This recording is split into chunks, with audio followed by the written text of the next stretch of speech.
bring in Shan Wu, a former federal prosecutor. So is this a case where bankruptcy law could actually protect Alex Jones? Oh, absolutely. He's being very clever about this, but I also think that properly applied, the bankruptcy law could help bring justice for the families. Within the bankruptcy law, there's something called fraudulent transfers, and from the Times reporting and from the looks of it, it seems like that's what Jones is doing. He's transferring assets, reducing what he has, and he's not supposed to be able to do that. So that's something the court could do something about, and the court could simply say that this is going to be clawed back and that the families have priority as creditors to him for that judgment. So there's something that can be done here, but he's certainly trying to be very manipulative and deceptive and trying to get rid of that money.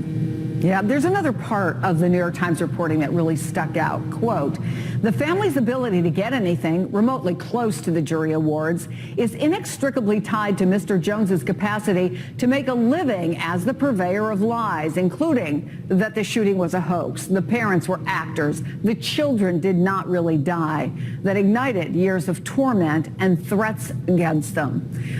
Are there any safeguards in our legal system to keep what got him here in the first place from happening again? I mean, if there's no incentive, if he feels like he can hide his assets, give away his assets, and never really pay the price, why not keep doing what he's doing? Yeah, that's a really problematic issue. I think we're seeing that more in this climate.